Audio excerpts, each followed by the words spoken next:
아침 우리에게 주시는 하나님의 말씀 로마서 2장입니다. 한 절씩 교독합시다. 그러므로 남을 판단하는 사람아, 누구를 막론하고 내가 핑계하지 못할 것은 남을 판단하는 것으로 내가 너를 정죄함이니 판단하는 내가 같은 일을 행함이니라.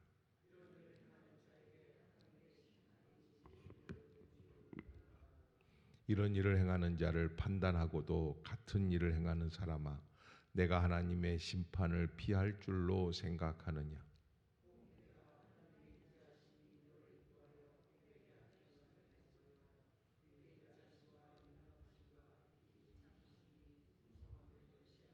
다만 내 고집과 회개하지 아니한 마음을 따라 진노의 날 곧 하나님의 의로우신 심판이 나타나는 그날에 임할 진노를 내게 쌓는도다.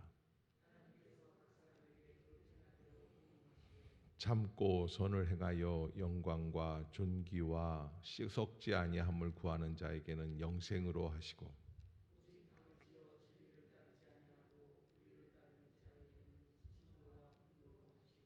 악을 행하는 각 사람의 영에는 환난과 곤고가 있으리니 먼저는 유대인에게요 그리고 헬라인에게며,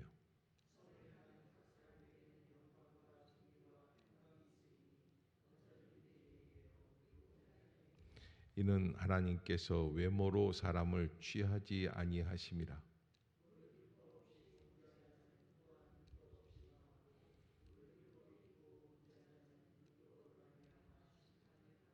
하나님 앞에서는 율법을 듣는 자가 의인이 아니요 오직 율법을 행하는 자라야 의롭다 하심을 얻으리니,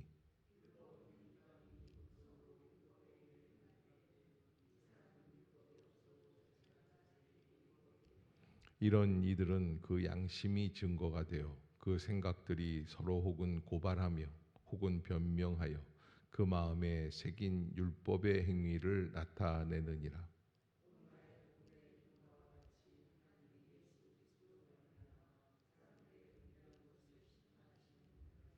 유대인이라 불리는 내가 율법을 의지하며 하나님을 자랑하며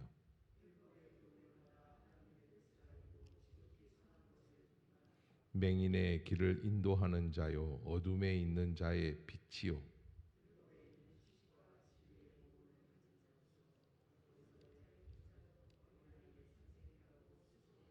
그러면 다른 사람을 가르치는 내가 내 자신은 가르치지 아니하느냐. 도둑질하지 말라 선포하는 내가 도둑질하느냐.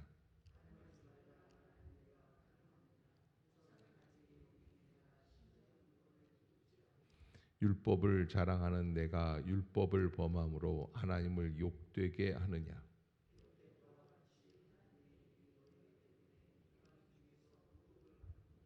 내가 율법을 행하면 할례가 유익하나 만일 율법을 범하면 내 할례는 무할례가 되느니라.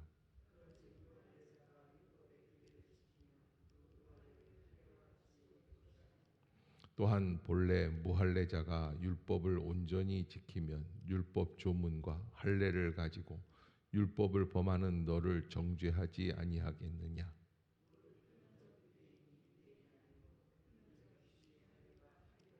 함께 봅시다. 오직 이면적 유대인이 유대인이며 할례는 마음에 알지니 영에 있고 율법 조문에 있지 아니한 것이라. 그 칭찬이 사람에게서가 아니요 다만 하나님에게서니라. 아멘. 할렐루야. 할렐루야. 이 아침 죄전을 찾으신 여러분들에게 하나님의 은혜와 평강이 함께 하시기를 축복합니다. 오늘 로마서 2장 어저께 본문을 보면은 이제 이방인에 대한 죄악들, 특히 심지어 동성애까지 무성하고 있었던 로마 안에 있어서의 죄악의 역사들을 쭉 경고하면서 아주 그냥 전공법으로 이방인들에 대한 그 역사들을 이야기하고 있었습니다. 그러나 이제 2장에 들어서면서 사실은 바울이 가장 중요하게 생각하는 부분들이 나오기 시작을 하는데, 2장은 이제 이방인에서 유대인으로 돌아오는 추세가 있는 그런 부분들이에요. 그래서 율법이라는 이야기가 나오고 할례라는 이야기가 나오고 또 더군다나 신앙 안에서 있는 그런 사람들, 신앙 안에 있지만 신앙 안에서 신앙대로 살지 못하고 자기의 인간의 생각으로 판단하고 정죄하려고 하는 모습들, 이런 것들이 이제 2장에 기록이 되어 있습니다. 그래서 첫 번째 시작을 할 때 2장 1절을 보면 그러므로 남을 판단하는 사람아, 이렇게 시작을 하죠. 남을 판단하는 사람아. 이게 사람들은 남을 판단하는 사람, 남을 판단하지 않는 사람, 이렇게 둘로 나뉘는 게 아니라 사람은 전부 남을 판단하게 되어 있다라는 거예요. 제가 늘 말씀드리지만 눈은 어디로 뚫려 있어요? 밖으로만 뚫려 있어요.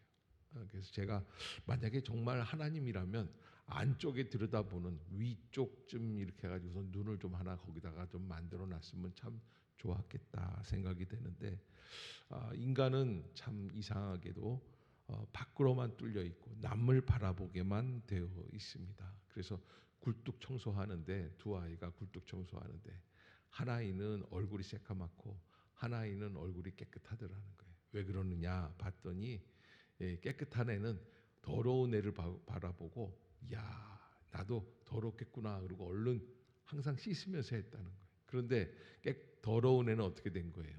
깨끗한 애 바라보면서 나도 깨끗하겠지 생각을 했다라는 거예요. 이게 인간의 심리적인 심적 모습이라고 할 수 있습니다. 그래서 우리가 남을 판단하려고 하는 마음들이 다 있기 때문에 조심하고 2장 1절부터 있는 이 말씀을 우리가 하나님 앞에서 주의 깊게 받아들여야 된다. 누구를 막론하고 내가 핑계하지 못할 것은 남을 판단하는 것으로 네가 너를 정죄하는 것이다. 판단하는 네가 같은 일을 행한다. 그래서 여러분, 내 눈에 뜨이는 게 뭐가 있으면 그러면 남의 이렇게 저희 남의 허물이 이렇게 보이잖아요. 그러면 따라해 봅시다. 그 죄가 내 안에도 있습니다.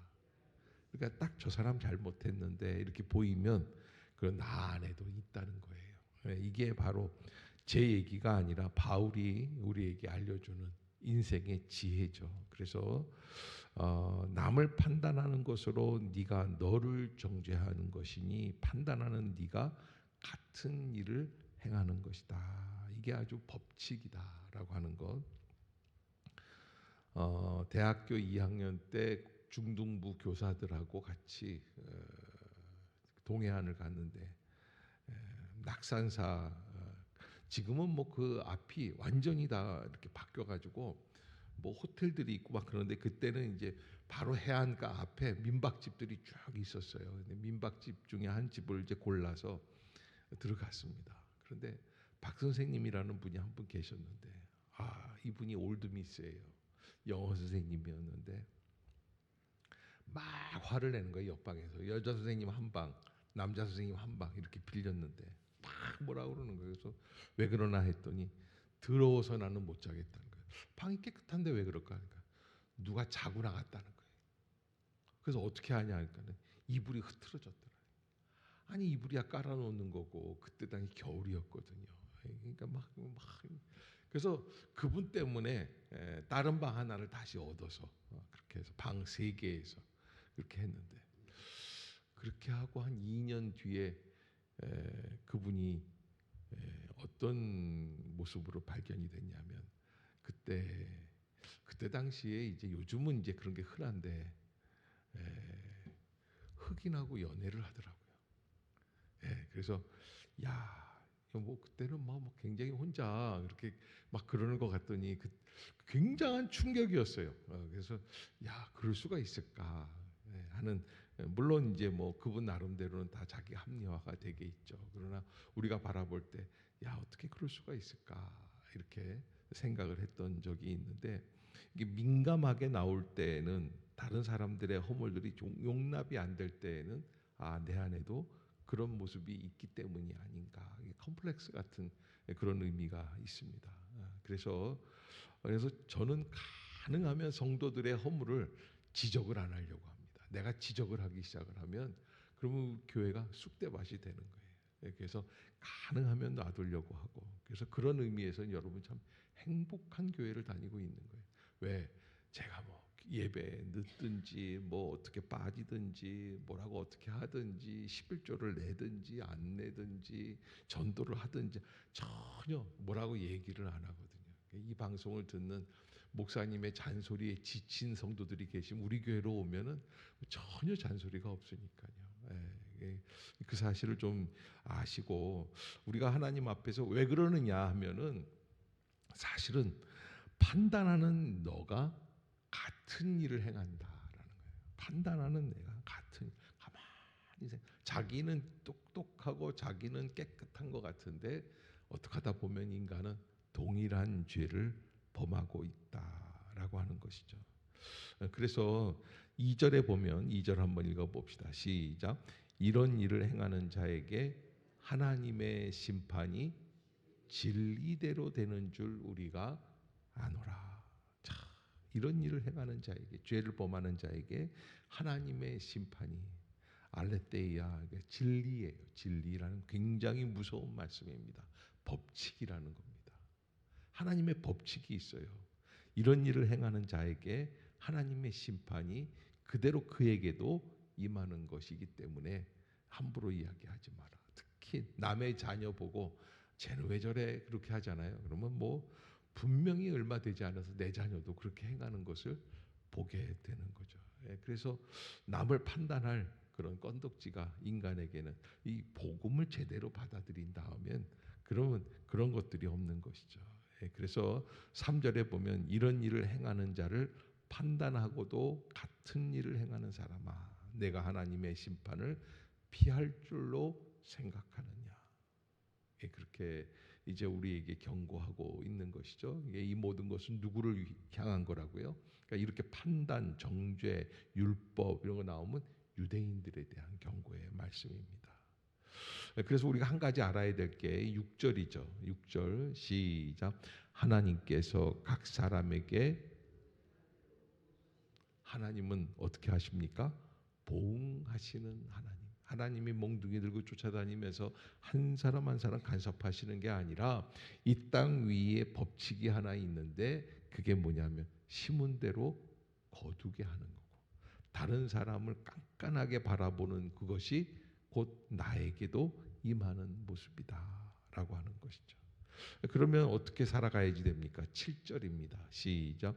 참고 선을 행하여 영광과 존귀와 썩지 아니함을 구하는 자에게는 영생으로 하시고 아멘. 그래서 여기 앞에 수식어가 뭐가 있냐면 어떻게 행하라 그랬냐면 참고 선을 행한다. 그런데 무엇을 참는다는 거예요? 다른 사람 판단하고 싶은 마음을 참는다는 거예요. 그리고 나도 하나님 앞에서 어그러지게 나아가고 싶은 죄악의 마음들을 참는 것이죠. 그게 참 중요하다. 그렇게 해서 참고 선을 행하고 영광과 존귀와 썩지 아니함을 구하는 자. 영광과 존귀는 무엇입니까? 누구의 영광이고 누구의 존귀함이죠? 하나님이에요. 하나님. 그때 우리가 영생의 역사를 누려 나갈 수 있습니다. 그렇지 않고 판단하고 이렇게 되면은 8절에 보면 오직 당을 지어라는 건 무엇이냐면 무리를 지어서 끼리끼리 친한 사람끼리 다른 사람들 판단하고 여자분들 수다 떤다 이럴 때 참 누굴 씹어야지 맛이 아닙니까? 그런데 여자분들보다 또 남자분들의 수다는 더 합니다. 안 하는 거 하면서 세게 아주 이렇게 하는데 국회의원들 보면은 알죠. 얼마나 자기들끼리 그냥 싸우고 투짓고 하는지 모르죠. 오직 당을 지어 진리를 따르지 아니하고 불의를 따르는 자에게는 진노와 분노로 하시리라. 그래서 당을 지려고 할 때에 인간의 그 생각이 있는데 그건 뭐냐면 개인의 유익함이에요. 당을 지으면 무리 중에 있으면 자기는 드러나지 않을 것이라고 하는 안심이 있어요. 안도함이 있어요. 그래서 끼리끼리 뭉치는 거예요. 그러나 이게 우리가 정말 해야 될 것은 당을 짓는 게 문제가 아니라 누구의 의견을 따르느냐의 문제가 아니라 참고 선을 행하는가 안 하는가. 그래서 10절에 보면은 다시 한번 우리에게 주시는 격려의 말씀이 시작. 선을 행하는 각 사람에게는 영광과 존귀와 평강이 있으리니 먼저는 유대인에게요 그리고 헬라인에게로다. 아멘. 그래서 여기 선을 행하는 각 사람에게는 뭘까요? 선이라는 건 여기에서 예수 그리스도 복음의 은혜 참고 하나님 앞에서 그 믿음을 지켜나가는 그런 모습들을 보게 되죠. 그래서 11절 시작. 이는 하나님께서 자 여기 외모로 사람을 취하지 아니하신다라고 말씀을 하셨을 때 외모로 사람을 취하지 아니한다라고 하는 이 말씀의 의미는 이방인이냐 헬라인이냐 유대인이냐 할례를 받았느냐 안 받았느냐 이런 외모를 의미합니다. 겉으로 드러나잖아요. 그러니까 이 겉으로 드러나는 외모에 판단을 하는 그런 모습들을 다 하나님께서는 외모로 사람을 취하지 아니하신다.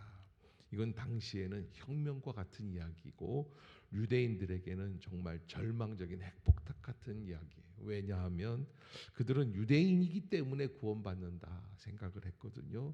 요즘 같으면 모태신앙, 부모님이 할아버지가 아버지가 교회에 다녔기 때문에 아내가 교회에 다니기 때문에 어떤 분도 그렇게 얘기하시더라고요. 택시를 타서 택시 기사님에게 전도를 하는데 그런 이야기를 하시더라고요. 우리 아내가 정말 열심히 합니다. 그래서 어떻게 구원받으시려고 그러니까 자기는 아내 치마자락만 붙잡고 있으면 될 것 같다고. 너무 열심이기 때문에. 그런데 열심인 것 같지만 사실은 이게 남을 의지하려고 하는 것 믿음 안에서 복음 안에서 가장 중요한 거는 누구만을 의지해야지 돼요? 오직 내가 길과 진리와 생명이 되신 예수 그리스도만 의지해야지 된다. 그래서 12절, 13절 우리가 생각하고 있는 여러 가지 문제들을 한 방에 해결하는 아주 명답이 있습니다. 12절, 13절 시작. 무릇 율법 없이 범죄한 자는 또한 율법 없이 망하고 무릇 율법이 있고 범죄한 자는 율법으로 말미암아 심판을 받으리라. 하나님 앞에서는 율법을 듣는 자가 의인이 아니요 오직 율법을 행하는 자라야 의롭다 하심을 얻으리니. 아멘. 율법 없이 범죄한 자는 뭐예요? 이방인들이에요. 율법이 없거든요. 그들은 율법이 없어요. 받은 율법이 없기 때문에 행동을 함부로 하는 거예요. 그러나 그들 또한 율법 없이 망하게끔 하나님이 장치를 해 놓으셨어요. 우리가 흔히 하는 얘기 가운데 그런 게 있어요. 이순신은 복음을 듣지도 않았는데 이순신 나라를 위해서 자기를 던진 사람인데 이 사람 구원 받느냐 안 받느냐 그거 우리가 알 바가 아니에요. 그러나 하나님은 다 장치가 있으시다는 거예요. 그건 걱정하지 말라는 거예요. 그리고 또 율법이 있고 범죄한 자는 무엇이에요? 율법으로 말미암아 심판을 받는 것. 율법이 있기 때문에 율법을 들었기 때문에 내가 구원받는 게 아니라 율법으로 말미암아 심판을 받게 되어 있다. 그것을 우리가 기억하고 율법을 듣는 자가 의인이 아니고 율법을 어떻게 하는 자? 행하는 자가. 아멘. 여러분들이 꼭 잊지 마시기를 바랍니다. 그래서 15절에 보면 이런 이들은 그 양심이 증거가 돼요. 그래, 양심이 증거가 돼요. 그 생각들이 서로 혹은 고발하며 혹은 변명하여 그 마음에 새긴 율법의 행위를 나타내느니라. 우리가 율법 말고도 우리 안에서 증거를 삼을 것들이 다 있다는 거예요. 양심이라는 거예요. 그러기에 우리가 하나님 앞에서 합당한 모습으로 어떻게 살아가야 되는가? 16절 시작. 곧 나의 복음에 이른 바와 같이 하나님이 예수 그리스도로 말미암아 사람들의 은밀한 것을 그날까지 그렇게 살아가야지 된다라는 것. 그러기에 우리가 하나님 앞에서 율법을 갖고 있느냐, 율법을 알고 있느냐, 심지어 율법을 듣고 있느냐. 그러나 그것들은 다 의미가 없어요. 그래서 여기 본문에 보면은 21절에도 그러면 다른 사람을 가르치는 네가 네 자신은 가르치지 아니하느냐, 도둑질하지 말라 선포하는 네가 도둑질하느냐. 우리 안에도 다 그런 의미가 담겨 있다라고 하는 거예요. 나는 안 하는 것 같은데 다 행하고 있다라고 하는 것이죠. 그러기에 우리가 자기 자신을 바라볼 수 있는 눈이 열려야지 되고, 자기 자신을 자기의 눈에서 바라보면 안 됩니다. 따라해 봅시다. 내 자신을 하나님이 보시는 눈으로 보게 하옵소서. 그게 뭐예요? 성령이. 성령이 내 안에 들어오시면 내가 하나님의 눈으로 나를 볼 수 있게 하는 거예요. 그래서 회개가 나오는 거예요. 그것을 기억하고 우리가 하나님 앞에서 합당하게 살아가야지 돼요. 참 조심스러운 거예요. 자, 그러기에 우리가 하나님 앞에서 어떻게 살아가야 되는가? 24절을 한번 볼까요? 시작. 기록된 바와 같이 하나님의 이름이 너희 때문에 왜 모독을 받습니까? 알고도 행하지 않는 사람들 때문에. 그래서 25절에 시작. 네가 율법을 행하면 할례가 유익하나 만일 율법을 범하면, 그러니까 우리가 할례 받았다는 것 때문에 나는 구원받는다는 착각에 이르는다라는 것이죠. 그러기에 우리가 하나님 앞에서 어떻게 해서 할례를 받았느냐 안 받았느냐 그 문제가 아니라 우리가 하나님 앞에서 우리의 심령에 진정으로 믿음대로 살아가느냐 하는 것이 이제 오늘 결론이에요. 그래서 28절 29절 시작. 무릇 표면적 유대인이 유대인이 아니요 표면적 육신의 할례가 아니니라. 오직 이면적 유대인이 유대인이며 할례는 마음에 할지니 영에 있고 율법 조문에 있지 아니한 것이라. 그 칭찬이 사람에게서가 아니요 다만 하나님에게서니라. 아멘. 복음은 하나님의 능력이다 그랬는데 우리가 하나님 앞에서 어떻게 주의 길을 걸어갈 수 있을까라고 하는 것을 꼭 잊지 마시고, 하나님의 은혜 가운데 무릇 우리의 심령 안에서 내가 어떻게 변화되느냐. 표면적인 유대인이라는 것은 겉으로 드러나게 옷을 입거나 말을 하거나 또 할례를 받았거나 안 받았거나 이런 표면적인 거고, 이면적이라는 것은 나의 심령이 거듭났느냐 안 거듭났느냐. 복음은 진정 나 자신을 거듭나게 하는 변화의 역사, 그것을 따라가는 것이다 라고 하는 것. 그러기에 그 칭찬이 사람에게서가 아니요 다만 하나님에게서 오는 것이다. 하나님의 인정을 바라볼 수 있어야지 된다. 여러분들이 잊지 마시고 믿음으로 승리하는 복된 날이 되시기를 주의 이름으로 축복합니다. 기도하겠습니다.